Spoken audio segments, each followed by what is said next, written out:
இங்கே என்னன்னா வந்து யார் வந்து அரசியல் தலைமையில் இருக்கிறவங்க ஒரு வழிகாட்டுறாங்களா இல்லையான்றதான் கேள்விக்குறி. அதுதான் இங்கே பிரச்சனையாக வச்சிருக்காரு ராகுல் காந்தி. ஸோ இந்தியாவோட வரலாற்றிலேயே ஒரு பிரசிடென்ஷியல் அட்ரஸும் போது ஒரு எதிர்கட்சி தலைவரை பேச விடாமல் பண்ணது இதுதான் முதல் தடவை. உங்கள் ஆட்சி காலத்தில் பாருங்கள், ஒரு அரசியல் தலைமை எப்படி ஒரு முடிவெடுக்க முடியாமல் திணறுது. நீங்கள் வந்து நான் தான் எல்லாமே பாதுகாக்கிற இந்தியாவுன்னு சொல்கிறீங்க. நீங்கள் அனில் அம்பானிக்கு என்ன வேலை, அனில் அம்பானிக்கும் ஜார்ஜ் எப்சனுக்கும் என்ன அங்கே தொடர்பு இருக்குது, இதெல்லாம் ஒரு கேள்வியாக இருக்குல்ல சார்? இதெல்லாம் நீங்கள் இந்த இந்தியாவுடைய பாதுகாப்பு சம்மந்தப்பட்ட விஷயத்தையே நீங்கள் எழுப்ப முடியல பார்லிமெண்ட்டில். இதெல்லாம் நீங்கள் வந்து பேசவே முடியாது. உங்களை என்டையர் ஆப்போசிஷனே வெளில அனுப்பிச்சிடுவாங்க. இல்லை, அதாவது இந்தியாவுக்கு 18% டேக்ஸு, ஆனால் அமெரிக்காவிலேருந்து இங்கே வர பொருளுக்கு 0% டேக்ஸு, 0% தான் டேக்ஸு. அப்போ யார் ஏமாறியது? இந்தியாவுடைய சுயசார்பு தன்மை இருக்குல்ல, நாங்கள் எங்கே வாங்குகிறோம், எதுக்கு இந்தியாவுக்கு அட்வான்டேஜான விஷயம் எதுவோ அதை நம்ம பண்ணுறோம்ல, அந்த விஷயத்தை நீங்கள் பண்ணக்கூடாதுன்னு ஒரு விஷயத்தை அவங்க வச்சாங்கன்னா அதை கேட்கறதுக்கு எப்படி இந்தியா கேட்க முடியும்? அப்போது அந்த விஷயத்தில் இப்போ சைலண்ட்டாக இருக்காங்க.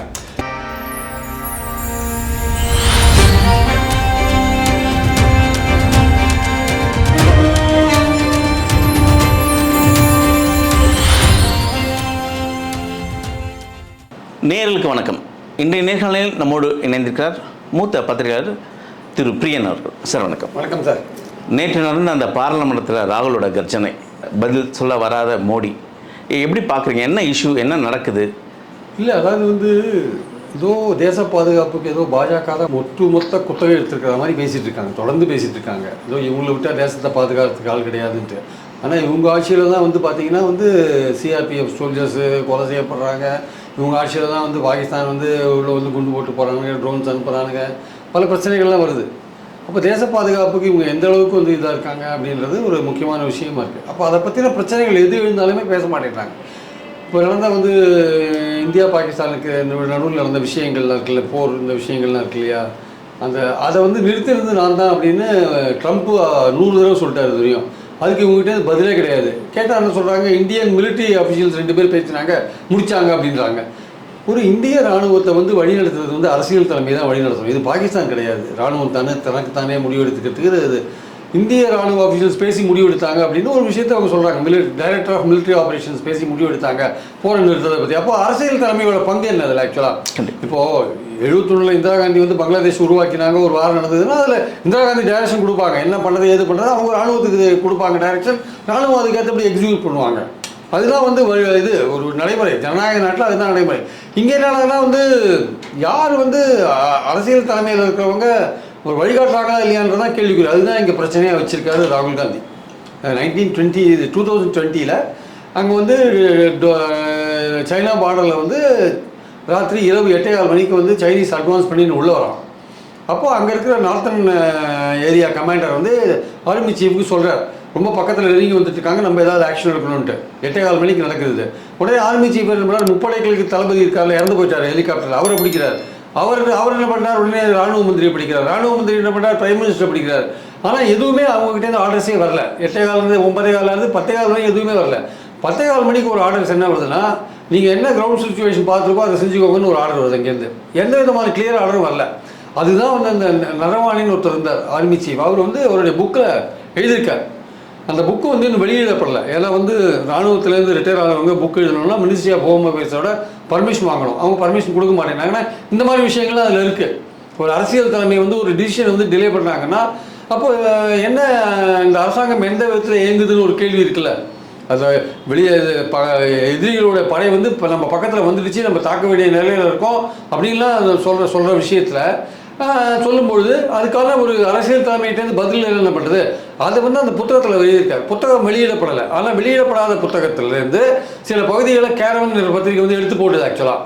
இப்போது அந்த புத்தகத்தில் என்ன, அந்த கேரவன்லேருந்து அவர் சொல்கிறார், படிக்கிறார். ராகுல் காந்தி ஏன் அதை படிக்கிறாருன்னா, அங்கே பார்லிமெண்ட்டில் ஜனாதிபதி உரைக்கு நன்றி தெரிவிக்கும் தீர்மானத்தில் பேசுகிறவங்களாம் என்ன சொல்கிறாங்க, ஏதோ காங்கிரஸ் தான் தேச பாதுகாப்பு கோட்டை விட்டா மாதிரியும் அதெல்லாம் பேசுகிறாங்க. அப்போ ராகுல் காந்திக்கு பதில் சொல்ல வேண்டிய கட்டாயம் இருக்குது. இந்த தேஜஸ்வி யாதவ்னு ஒருத்தர் இருக்கார், அவர் தான் காங்கிரஸ் தேசத்தை வித்துட்டாங்கன்ற மாதிரிலாம் பேசுகிறார். பாதுகாப்புக்கெல்லாம் நாங்கள் தான் பெரிய ஆளுங்கள்லாம் பேசுகிறார். அப்போ தான் இவர் என்ன சொல்கிறார் ராகுல் காந்தி, நான் இந்த விஷயத்தை பேச ஏன் விரும்புகிறேன்னா, நீங்கள் காங்கிரஸை பார்த்து குறை சொல்கிறீங்க, தேச பாதுகாப்புக்கு நாங்கள் எதுவுமே செய்யலை, நாங்கள் தான் கோட்டை விட்டோம்னு சொல்கிறீங்க. ஆனால் உங்கள் ஆட்சியில் நடந்தது பாருங்கள், ஒரு ராணுவ ஜெனரல் ஒரு புக்கை எழுதியிருக்கார். ஆனால் அந்த புக்கு வெளியில் வரல, அந்த கேரவன்ன்ற பத்திரிகை வந்து அதோட எக்ஸ்ட்ராக்ட் எடுத்து போட்டிருக்காங்க. அந்த எக்ஸ்ட்ராக்டில் என்ன சொல்லப்பட்டிருக்குன்னா, இந்த மாதிரி 8:15 மணிக்கு இந்த மாதிரி நடந்தது. எப்படி வடக்கு பிராந்திய ராணுவ அதிகாரி வந்து சீஃப் ஆஃப் ஆர்மி ஸ்டாஃப்ட்ட கேட்டார், ஆர்மி ஸ்டாஃப் எப்படி முப்படைகள் தளபதிகிட்ட கேட்டார், தளபதி எப்படி டிஃபென்ஸ் மினிஸ்டர் போனார், கீழேருந்து மேலே வரையும் போய் எந்த ஆர்டரும் அவங்க இஷ்யூ பண்ணலைன்னா அது அப்போ யார் வழி நடத்துகிறா ராணுவத்தை? ராணுவம் தாங்களே சுயமாக முடிவெடுத்துக்க முடியுமா அப்படின்னு ஒரு கேள்வி கேட்குறாங்க. அப்படி கேட்கும்போது தான் இவர் ஆரம்பிக்கும் போது தான் பேச விட மாட்டேன்றாங்க, தகராறு பண்ணுறாங்க. முந்தானத்துலேருந்து இந்த விஷயம் போயிட்டுருக்கு ஆக்சுவலாக. அதனால் நேற்றும் ஆரம்பிக்கிறாங்க, பேச விட மாட்டேங்கிறாங்க. பிரைம் மினிஸ்டரும் ஹோம் மினிஸ்டரும் எழுந்து அவையை விட்டே போயிடுறாங்க. ராஜ்நாத் சிங்கும் விட மாட்டேங்கிறார் பேசுறதுக்கு, ஓம் பிர்லாவும் விட மாட்டேங்கிறார். ஸோ இந்தியாவோட வரலாற்றிலேயே ஒரு பிரசிடென்ஷியல் அட்ரஸும் போது ஒரு எதிர்கட்சி தலைவரை பேச விடாமல் பண்ணது இதுதான் முதல் தடவை. நீங்கள் பதில் சொல்ல வேண்டிய இடத்துல இருக்கீங்க. அந்த புக்கை நீங்கள் வெளியிட தடுத்துடலாம். ஆனால் என்ன நடந்தது அன்றைக்கி நீங்கள் சொல்ல வேண்டிய அவசியம் இருக்குல்ல. 8:15 மணிலேருந்து 10:15 மணி 2 மணி நேரம் ஒரு பெரிய பிரச்சனை ஓடிட்டுருக்கு. அங்கே வந்து பக்கத்தில் 200 மீட்டரில் வந்து நிற்கிறான் சைனீஸ் நிற்கிறான். அதுக்கப்புறம் அது வந்து இதாகுது, அந்த விஷயங்கள் வந்து சப்டியூட் ஆகி அது அப்படியே அடங்கி போகுது ஆக்சுவலாக. அப்போது அந்த இடத்துல வந்து என்ன நடந்தது, ஏது நடந்தது, நான் ஆர்டர்ஸ் எல்லாம் கேட்டோம், ஆர்டர்ஸ் மேலேருந்து வரலன்னு அந்த நரவாணி வந்து பதில் சொல்கிறார், பதிவு பண்ணுறார். அந்த பதிவு பண்ண புக்கை நீங்கள் வெளியிடலை. ஸோ இந்த இடத்துல தான் வந்து பிரச்சனை வருது. இதை வந்து இவர் பேசணும்னு விரும்புகிறார். நான் ஏன் இதை பேசணும்னு விரும்புகிறேன்னா, காங்கிரஸ் ஆட்சி காலத்தில் ஏதோ தேச பாதுகாப்பை நாங்கள் விற்றுட்டோம், கோட்டை விட்டுட்டோம்லாம் சொல்கிறீங்க. உங்கள் ஆட்சி காலத்தில் பாருங்கள், ஒரு அரசியல் தலைமை எப்படி ஒரு முடிவெடுக்க முடியாமல் திணறுது. நீங்கள் வந்து நான் தான் எல்லாமே பாதுகாக்கிறேன் இந்தியாவுன்னு சொல்கிறீங்க. நீங்கள் ஈவன் லாஸ்ட்டு இதில் இப்போ வாரில் கூட வந்து போரை நிறுத்தினது வந்து ட்ரம்ப்பு தான் அவர் பல தடவை சொல்லிட்டாரு, அதுக்கு உங்ககிட்ட எந்த பதிலும் கிடையாது அப்படின்ற மாதிரி சொல்ல வந்தார். அவரை பேச விடாத பண்ணிட்டாங்க. அதனால தான் வந்து நேற்று வந்து பேச விடாமல் பண்ணதுக்கு தான் எதிர்த்து இவங்க வந்து எப்படி அவைக்குள்ளே எந்த அளவுக்கு எதிர்ப்பு தெரிவிக்க முடியுமோ அந்த அளவுக்கு எதிர்ப்பு தெரிவிக்கிறாங்க. 8 பேரை சஸ்பெண்ட் பண்ணிருக்காங்க, இந்த தொடர் முழுவதும் சஸ்பெண்ட் பண்ணி வச்சுருக்காங்க. அப்போது உண்மையான பிரச்சனைக்குள்ளே போகிறதுக்கு பாஜக விரும்பலை, பதில் சொல்கிறதுக்கு பாஜக விரும்பலை. தேச பாதுகாப்புன்ற முகமூடியை போட்டு அதுக்குள்ளே போய்க்கிறாங்க.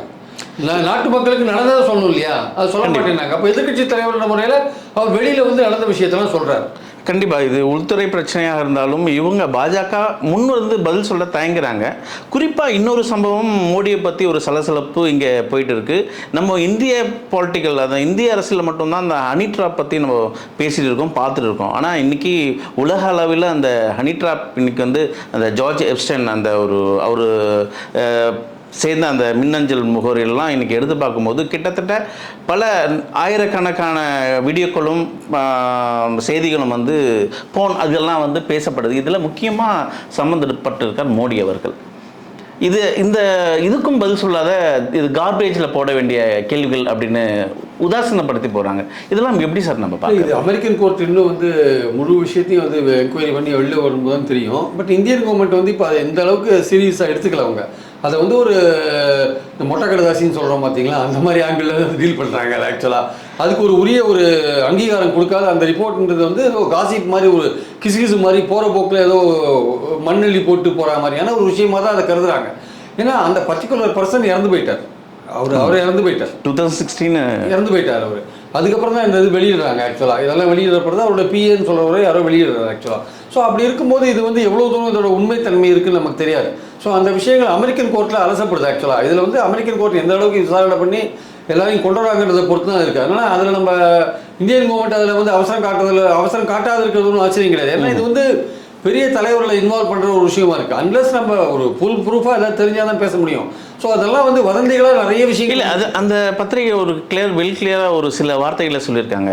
முக்கியமாக அந்த ஜார்ஜ் எப்ஸ்டைன் கூட சம்மந்தப்பட்டவர்கள் வந்து இந்த பூரின்ற ஒரு மந்திரி, அதை மோடி மந்திரி சபையை சேர்ந்தவர், அவரும் வந்து civil aviation minister Hardeep Singh பூரின்னு இவருக்கான அந்த உறவாடல்கள்லாம் நிறைய இருக்குது. முக்கியமாக நமக்குன்னு இந்தியனுக்குன்னு ஒரு வெளியுறவுத்துறை அமைச்சர் இருக்கார். ஆனால் அதை தாண்டி அனில் அம்பானிக்கு என்ன வேலை, அனில் அம்பானிக்கும் ஜார்ஜ் எப்ஸ்டைனுக்கும் என்ன அங்கே தொடர்பு இருக்குது, இதெல்லாம் ஒரு கேள்வியாக இருக்குல்ல சார்? இதெல்லாம் நீங்கள் இந்த இந்தியாவுடைய பாதுகாப்பு சம்மந்தப்பட்ட விஷயத்தையே நீங்கள் எழுப்ப முடியல பார்லிமெண்ட்டில். இதெல்லாம் நீங்கள் வந்து பேசவே முடியாது. உங்களை என்டையர் ஆப்போசிஷனே வெளில அனுப்பிச்சிடுவாங்க. நீங்கள் வெளியில் பேசினாலும் உங்கள் மேலே வழக்கு போடுவாங்க. ஏன்னா இதுக்கெல்லாம் ஆதாரம் நமக்கு தெரியாது, இதுக்கெல்லாம் ஆதாரம் நமக்கு கிடையாது. அதனால் வந்து இதெல்லாம் வந்து ஹியர் சேவாக போயிட்டுருக்கு. அமெரிக்காவில் இதெல்லாம் ஒரு சீரியஸான விஷயம், அமெரிக்காவில் ரொம்ப சீரியஸான விஷயம். அந்த கோர்ட்டில் வந்து ஏதாவது நிரூபிக்கப்பட்டார். இப்போ பாருங்கள், அதானிக்கெலாம் அங்கே வந்து ரொம்ப சீரியஸாக அவங்க வந்து அந்த நாட்டில் லஞ்சம் கொடுத்த விஷயங்கள்லாம் அமெரிக்கன் கோர்ட்டில் போயிட்டுருக்கு. அதெல்லாம் என்றைக்கு வெடிக்கும்னு தெரியாது. ஸோ அமெரிக்கன் கோர்ட்டுன்றது நம்ம அந்த கோர்ட்டில் ஒரு விஷயங்கள் ப்ரூவ் பண்ணப்பட்டு வெளியில் வந்து அஃபிஷியலாக வந்தது அப்படின்னா அதை நம்ம பேசுறதுல அர்த்தம் இருக்குது. இதெல்லாம் வந்து கொஞ்சம் இன்னும் ஒரு வதந்தி ஸ்டேஜ்லேயே இருக்கிறதுனால இது வந்து இப்போ நம்ம பேசுறதுக்கான வாய்ப்புகள் இல்லை. கோர்ட்டில் வந்து அன்லெஸ் அவங்க வந்து ஒரு ஃபுல் ஃப்ளெஜ்டு விசாரணைக்கு அப்புறம் ஒரு விஷயத்த சொன்னாங்கன்னா தான் நம்ம இதை பற்றி பேச முடியும். ஆனால் தற்சமயத்துக்கு ஒரு கிரே ஏரியாவாக ஒரு சந்தேக மேகங்கள் அப்படியே சூழ்ந்திருக்கிறத நம்ம பார்க்குறோம். இதை வந்து இன்னும் தெளிவாக மழை பெய்யுமா பெய்யாதான்றதை இன்னும் கொஞ்ச நாள் பொறுத்து இருந்தால் பார்க்கணும். ஆக்சுவலாக அழகாக சொன்னீங்க, மழைக்கு பெய்யுமா. அந்த மழையில் இந்த இப்போது நடந்த அந்த கொள்முதல் அமெரிக்காவுக்கும் சரி இந்தியாவுக்குமான அந்த உடன்பாடு இருக்கு இல்லையா, கிட்டத்தட்ட $500 பில்லியன் கையொப்பமிட்டிருக்காங்க. இது திடீர்னு நடந்த விஷயம். இதை நம்ம எப்படி பார்க்குறது? இன்றைக்கி ரஷ்யா கூட தனது உறவை துண்டித்து அமெரிக்காவுடன் பயணப்படுறது இந்திய அரசியலமைக்க ஒரு கேள்விக்குறி தானே. இல்லை, அதாவது வந்து இந்தியாவுக்கு 18% டேக்ஸு, ஆனால் அமெரிக்காவிலேருந்து இங்கே வர பொருளுக்கு 0% டேக்ஸ். 0% தான் டேக்ஸு. அப்போ யார் ஏமாடியது? அவங்க கண்ட்ரியோட பொருள்லாம் இங்கே வரலாம். அமெரிக்க மந்திரி என்ன தெரியுமா சொல்கிறாரு? அமெரிக்க விவசாயிகளுக்கு கொண்டாட்டமான நேரம், செழிப்பாக இருப்பாங்க. ஆமாம், இனிமேல் செழிப்பாக இருக்கும். அப்போது அது இந்தியாவுக்கு பாதிப்பு உண்டாக்குற ஒரு விஷயம் தானே. கிட்டத்தட்ட 70 விவசாயிகள் செழிப்பாக இருப்பாங்கன்னா அது இந்தியாவுக்கு பாதிப்பு உண்டாக்குற ஒரு விஷயம் தானே. அப்போ இந்தியாவுக்கு என்ன பெனிஃபிட்டு? ஜவுளி பொருட்கள் போன்ற விஷயங்கள், தோல்லாம் சொல்கிறாங்க. பட் ஆனால் வந்து அங்கே போகும்போது 18% டேக்ஸு, அங்கேருந்து வர எங்கள் பொருளுக்கு 0% டேக்ஸ். இதுக்கே ஒத்துக்கணும் இதுக்கு. அப்போ அங்கேருந்து வர பொருட்களும் நம்ம வந்து டேக்ஸ் போடணுமா இல்லையா? அது ஒரு பாயிண்ட் இருக்குது. ரெண்டாவது வந்து ட்ரம்ப்பு சொன்ன இன்னொரு விஷயம் தான் முக்கியமான விஷயம். அதாவது வந்து மோடி வந்து ரஷ்யாவிலேருந்து ஆயில் வாங்குறதை நிறுத்துறேன்னு சொல்லிட்டாரு, வெனிசுலாலேருந்து வாங்குறேன்னு சொல்லியிருக்காரு, எங்ககிட்டேருந்து வாங்குறேன்னு சொல்லியிருக்காரு. அவன் சொல்கிறான், யார்? ட்ரம்ப் சொல்கிறான். இவங்க வந்து அதை பற்றி வாயே மூடிட்டு இருக்காங்க. இவங்க வந்து இன்டெரக்டாக என்ன பண்ணுறாங்க? ரஷ்யாட்டேருந்து நாங்கள் ஆயில் வாங்குறதை நிறுத்தலைன்னு வேறு சோர்ஸ் மீடியாவில் கவர்மெண்ட் சொல்கிறதானே கேட்பாங்க. அப்போ ட்ரம்ப் சொல்கிறதுக்கு என்ன அர்த்தம் இருக்குது? அப்போ ட்ரம்ப் சொல்கிறத கேட்டு தான் நீங்கள் இந்த டெரிஃப் அக்ரிமெண்ட் 18% போட்டிங்களா? நாங்கள் வந்து ரஷ்யாவிலேருந்து கம்மியான விலைக்கு ஆயில் வாங்குகிறோம் அப்படின்னு சொல்கிறாங்க. அங்கே வாங்காதீங்க, ரஷ்யாவிலேருந்து வாங்கினீங்கன்னா அவன் வந்து உக்ரைன் போருக்காக அதை பயன்படுத்துகிறான், நீங்கள் வாங்காதீங்கன்னு அவர் சொல்கிறார். அவன் ஆயிலை விற்று உக்ரைன் போருக்காக பயன்படுத்துகிறான், நீங்கள் அங்கேருந்து வாங்காதீங்க, அப்போ தான் உக்ரைன் போர் நிற்கும்னு ட்ரம்ப் சொல்கிறான். இவங்க என்ன பண்ணுறாங்க? இந்த டேரிஃப் வந்து 50% அது இதுன்னு அவங்க பயமுறுத்திட்டு இப்போ 18% போட்டிருக்கான் இல்லையா? இந்த சமயத்தில் அவன் சொல்கிற விஷயத்தை இவங்க ஏற்றுனாங்களா இல்லையா? ரஷ்யாவிலேருந்து ஆயில் வாங்கக்கூடாது, வெனிசுலாவில். இப்போ வெனிசுலாவை வந்து ஆக்கிரமித்து அவன் கைப்பற்றிட்டான்.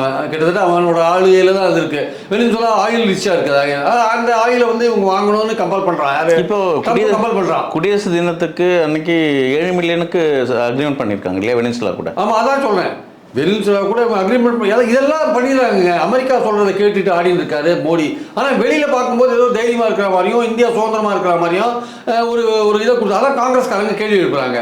நீங்கள் இந்தியாவோட பொருளாதாரத்தை கம்ப்ளீட்டாக நீங்கள் அமெரிக்கா காரடியில் வித்துட்டீங்கிறது தான் பாயிண்டிங். ஆக்சுவலாக த்ரெட்டன் பண்ணுறாரோ சார் ட்ரம்ப்? மோடி வந்து ட்ரம்ப் த்ரெட்டன் பண்ணாங்க. அதுக்கு எதுக்கு பயப்படணும் நான் கேட்குறேன். அவர் த்ரெட்டன் பண்ணலாம், 1000 த்ரெட்டன் பண்ணலாம். அவர் வெளியில் சொல்ல மாதிரி இந்தியாவில் வர முடியுமா? அவர் இந்தியா மாதிரியான ஒரு உலகத்தில் பெரிய ஜனநாயக நாடு, பெரிய நாடு, பலம் பொருந்திய நாடு. இங்கெல்லாம் வந்து அவர் ரொம்ப தான் மிரட்டினாலும் இப்போ யூரோப்பியன் யூனியனோட ஒரு அக்ரிமெண்ட் போட்டது ஒரு நல்ல விஷயம். அமெரிக்கன் மார்க்கெட்டை விட்டு அது. ஆனால் அதே சமயம் அமெரிக்காவோட அழுத்தத்துக்கு நீங்கள் ஆளாகக்கூடாது இல்லையா? அவன் சொல்கிற ரஷ்யாவில் ஆயில் வாங்கக்கூடாது அப்படின்ற விஷயம் இருக்குல்ல. அப்போ அவன் எப்படி அதை சொல்ல முடியும்? ஆக்சுவலாக நீங்கள் எந்த நாடு சீப்பாக இருக்கோ அந்த நாட்டிலேருந்து ஆயில் வாங்கலாம். அந்த ஆயிலை வாங்கி நீங்கள் அதானி கொடுக்குறீங்களோ இல்லை அம்பானி கொடுக்குறீங்களோ, யாரோ தான் வாங்குறான், ஏதோ க்ரூட் ஆயிலை வந்து சுத்திகரித்து அவனே மறுபடியும் எக்ஸ்போர்ட் பண்ணுறான்றானுங்க, ஏதோ அதில் ஏதோ விஷயம் போயிட்டுருக்கு. ஆனால் நம்மளுடைய ஒரு இந்தியாவுடைய சுயசார்பு தன்மை இருக்குல்ல, நாங்கள் எங்கே வாங்குகிறோம், எதுக்கு இந்தியாவுக்கு அட்வான்டேஜான விஷயம் எதுவோ அதை நம்ம பண்ணுறோம்ல, அந்த விஷயத்தை நீங்கள் பண்ணக்கூடாதுன்னு ஒரு விஷயத்தை அவன் வச்சாங்கன்னா அதை கேட்கறதுக்கு எப்படி இந்தியா கேட்க முடியும்? அப்போது அந்த விஷயத்தில் இவங்க சைலண்ட்டாக இருக்காங்க. எப்படி போகிற நான் தான் நிறுத்தினேன் அப்படின்னு அவர் சொல்லும்போது இவங்க சைலண்ட்டாக இருக்காங்களோ, அதே மாதிரி பார்த்தீங்கன்னா இந்த விஷயத்துலையும் சைலண்ட்டாக இருக்காங்க. ரஷ்யாட்ட ஆயில் வாங்கக்கூடாது இந்தியா ஒத்துட்டு இருக்கு அப்படின்ற விஷயத்தை அவன் வைக்கிறான். அப்போ ரஷ்யாட்ட ஆயில் வாங்கக்கூடாது அவன் சொன்னால் நீங்கள் கேட்பீங்களா அதை? அப்போ நம்மளுடைய சுயசார்பு என்ன இருந்தப்போ இப்போ இந்தியன் கவர்மெண்ட் அமெரிக்கன் சொல்கிறது ஏன் கேட்குறோம்? அப்போ 18% அவனோட பொருளுக்கு 0%, நம்ம பொருளுக்கு 18%. ஸோ இதெல்லாம் வந்து நம்மளுடைய பொருளாதாரத்தை விற்கிற மாதிரி இருக்குது. அவங்க நாடு திரைவாரத்துக்காக நம்ம அதே மாதிரி ஏகப்பட்ட விசா கண்டிஷன்ஸு, நம்ம நாட்டில் அங்கே போய் இமீடியட்டாக வேலை செய்ய முடியல, இந்த மாதிரிலாம் கிடையாது. ஆக்சுவலாக பல கட்டுப்பாடுகள் அங்கே போட்டான். இந்த மாதிரிலாம் கட்டுப்பாடுகள் போட்டு இருக்கிற போது எதுக்கு அவனுடைய கண்டிஷன்ஸ்க்கு நம்ம ஒத்துக்கணும்? ரஷ்யாவில் ஆயில் வாங்கக்கூடாது போன்ற விஷயத்துக்குலாம் எதுக்கு ஒத்துக்கணும்? அப்போது ட்ரம்ப் ஏதோ ஒரு வகையில் வந்து இந்திய பொருளாதாரத்தை கட்டுப்படுத்த பார்க்குறாங்க. ரஷ்யாவோட ரஷ்யன் வார வச்சு கட்டுப்படுத்த பார்க்குறான், ஏதோ ஒரு விஷயத்தில் கட்டுப்படுத்த பார்க்குறான். ஏன்னா இன்னைக்கு 80% ஆயில் நம்ம இம்போர்ட் பண்ணுறோம், க்ரூட் ஆயிலை இம்போர்ட் பண்ணுறோம். அது நம்மளுடைய ஃபாரின் ரிசர்வ் வந்து ரொம்ப சாப்பிட்டுன்னு இருக்கு. அப்போது அது ஒரு முக்கியமான ஏரியா. அந்த ஏரியாவில் நம்மளை அவன் கட்டுப்படுத்த பார்க்குறான்னா ஏன் கட்டுப்படுத்த பார்க்குறான்? அப்போ அதுக்கு வந்து இந்தியன் கவர்மெண்ட் பதில் சொல்லி ஆகணும் இல்லையா? ஸோ இந்த மாதிரி விஷயங்கள்லாம் இருக்குது. ஏதோ அதெல்லாம் வந்து நம்மளுடைய சுயசார்பு தன்மையை வந்து இவங்க அடகு வைக்கிற மாதிரியான ஒரு விஷயத்த பண்ணிட்டாங்கன்னு தான் காங்கிரஸுடைய குற்றச்சாட்டாக இருக்குது. அது இவங்க பார்லிமெண்ட்டில் பேச விட மாட்டாங்க. பேசுறேன்னா பியூஷ் கோயல்னு சொல்கிறாரு, நான் ஒரு முழு நீள அறிக்கை தாக்கல் பண்ணலாம் பார்த்தேன், இந்த தேவையில்லாமல் இந்த எல்லை பிரச்சனையை எடுத்து வந்து ராகுல் காந்தி திசை திருப்பிட்டாருன்னு சொல்கிறாரு. உங்களை யார் பண்ண வேணாம்னு சொன்னாங்க? நாளைக்கு கூட பண்ணுங்க, நாளைக்கு கூட பண்ணுங்க. இது நீங்கள் ஒத்துன்றது 18% ஒத்துன்றது தான். அங்கேருந்து வர பொருளுக்கு 0% நீங்கள் அது ஒத்துன்றது தான். ரஷ்யன் ஆயிலை வாங்கலைன்றீங்க, ஆனால் ரஷ்யாவோட ஆயில் பர்ச்சேஸ் நிறுத்தலைன்னு இன்னொரு மீடியா வழியாக இன்னொரு செய்தியை கசி விடுறாங்க. அமெரிக்கன் ப்ரெஷருக்கு நாங்கள் ஆளாகலான்ட்டு. எது உண்மை எது போயின்னே தெரியல. ட்ரம்ப் சொல்கிறத கேட்டு இந்த அக்ரிமெண்ட் போச்சா, இல்லை ட்ரம்ப் சொல்கிறத கேட்டும் அவர் சொல்கிறத மீறி பண்ணிட்டு இருக்காங்களா? இதெல்லாம் வந்து தெளிவுபடுத்த வேண்டிய அவசியம் இந்த கட்சிக்கு இருக்கு. ஆக்சுவலாக கண்டிப்பாக இந்தியனோட எக்கனாமிக் பற்றி இப்போ எல்லாமே பரவலாக தெரிஞ்சிருக்கு, வெட்ட வெளியாக இருக்குது. இதால் என்னென்ன பாதிப்புகள் வரப்போகுதுன்னு நல்லாவே தெரியுது. ஒருவேளை காங்கிரஸ் பக்கம் போதிய அழுத்தம் இல்லையோ ஆளுங்கட்சிக்கு? இல்லைங்க, அவங்க என்னங்க பண்ண முடியும்? மெஜாரிட்டி பார்லிமெண்ட்டில் அவங்க மெஜாரிட்டியாக இருக்காங்க. எதையுமே பேச விட மாட்டேங்கிறாங்க. ஓம் பிர்லா எதையும் பேச விட மாட்டேங்கிறார். அவர் வந்து ஆளுங்கட்சியோட ப்ரெஷரில் அவர் இருப்பார். அவர் இவங்களை பேச விட்டா தானே, பேச விட்டா தான் எதையும் பேச முடியும். அதுதான் சார், அடுத்து நடக்க போகுது ஒரு கொஸ்டின் மார்க்காக தானே இருக்குது. என்ன நடக்க போகுது இனிமேல், எப்படி போக போகுது, நாட்டோட எக்கனாமிக் க்ரோத் எப்படி இருக்கு? பாதுகாப்பில் அரசியல் தலைமையோட பர்ஃபார்மன்ஸு கேள்விக்குறியாக இருக்குது. நாட்டுடைய பொருளாதாரத்தில் அதோட சுயசார்பு தன்மை கேள்விக்குறியாக இருக்குது. அமெரிக்கன் அடிமை வச்சேன். இப்போ நாட்டோட அரசியல் தலைமையில் இருக்கிறவங்களை பற்றி ஏகப்பட்ட வதந்திகள் ஓடிட்டுருக்கு. இதுக்கெல்லாம் என்ன முடிவு ஆக்சுவலாக? இதெல்லாம் வந்து பார்லிமெண்ட்டில் பேசலான்னா அலோவ் பண்ண மாட்டாங்க. இப்போ வெளியில் பேசலான்னா அதுக்கு வேறு ஏதாவது அவங்க கவர்மெண்ட் வந்து வேறு வழியில் வந்து தட்டன் பண்ணுவாங்க, வேறு வழியில் வந்து அடக்குமுறையை கையாளுவாங்க. இதெல்லாம் இருக்கும்பொழுது நமக்கு இருக்கிற ஒரே ஆப்ஷன் பார்லிமெண்ட் தான். அங்கே பேச முடியலன்னா அப்புறம் என்ன பண்ண முடியும்? ஒரு எதிர்க்கட்சி என்ன பண்ண முடியும் சொல்லுங்கள்? மக்கள் தான் இதெல்லாம் பார்த்துட்டு இருக்காங்க. மக்கள் தான் அடுத்த எலெக்ஷனில் தீர்மானிக்கணும். அவ்வளோதான். பார்ப்போம் சார்.